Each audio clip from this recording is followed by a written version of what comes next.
मकर संक्रांत सणाच्या निमित्तानं देशभरात पतंग उडवण्याची परंपरा आहे। या निमित्तानं लहान मुलांसह थोरांपर्यंत सर्वांना पतंग उडवण्याची मौज अनुभवायची असते।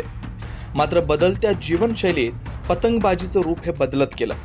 पतंगाच्या दोऱ्यामध्ये धारधार मांजा वापरला जाऊ लागला आणि या जीवघेण्या मांजामुळे पशुप्राण्यांसह माणसांनाही दुखापती होऊ लागल्या। राज्यभरात सध्या मांजामुळे जीवितहानी होते। कोल्हापुरातही अशा पद्धतीच्या दुर्दैवी घटना याआधी घडल्या, तर सध्याही पतंगाच्या अशा घातक दोऱ्यामुळे गंभीर दुखापतीच्या घटना घडतायत। त्यामुळे नागरिकांमधून या अशा जीवघेण्या मांजा विक्रीवर कारवाईची मागणी सर्वत्र जोर धरू लागली आहे। मकर संक्रांतीच्या सणाला पतंग उडवण्याचा आपल्या इथं प्रघात आहे आणि या पतंगबाजीमध्ये कोल्हापूर शहरात वेळोवेळी चायनीज मांजाचा वापर होतोय असं निदर्शनाला आलेलं आहे आणि या मांजामुळे बऱ्याच दुर्घटना घडलेल्या आहे। मागं सानेगुरुजी परिसरात आमच्या शुक्रवार पेठेतील एक युवती जखमी झाली होती। त्याचबरोबरीनं बरेच लोक या मांजाचा दोरा दिसत नाही आणि तो जीव घेणा आहे। कुणाचा गळा कापला, कुणाच्या नाकाला जखम झाली।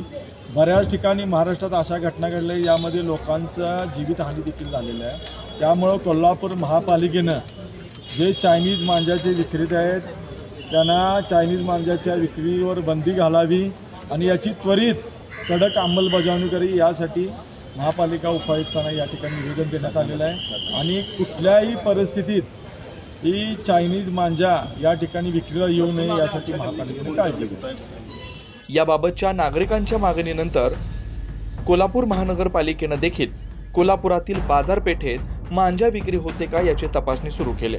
यावेळी कोल्हापुरात पतंग विक्री होत असलेल्या दुकानांमध्ये अशा पद्धतीचा घातक मांजा दोरा आढळून आला नसल्याची माहिती कोल्हापूर महानगरपालिका उपायुक्त साधना पाटील यांनी दिली।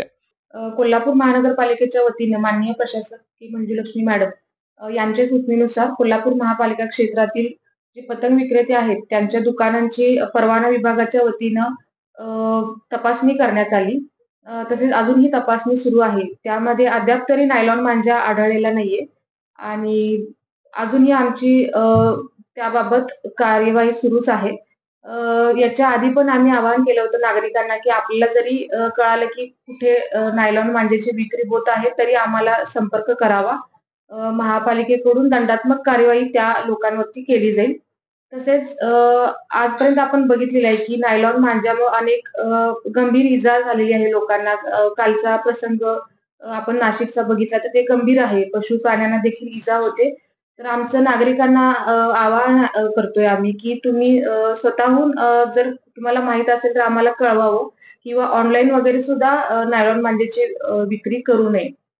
दरम्यान नागरिकांचा जीव धोक्यात घालणारा पतंगाचा हा मांजा दोरा वापरला जाऊ नये यासाठी शासन मोठ्या प्रमाणात प्रयत्न करत आहे। मात्र तितक्याच प्रमाणात नागरिकांनी देखील त्याला स्वतः विरोध करणं गरजेचं आहे, तरच मांजामुळे होणाऱ्या दुर्घटना पूर्णपणे टळू शकतात।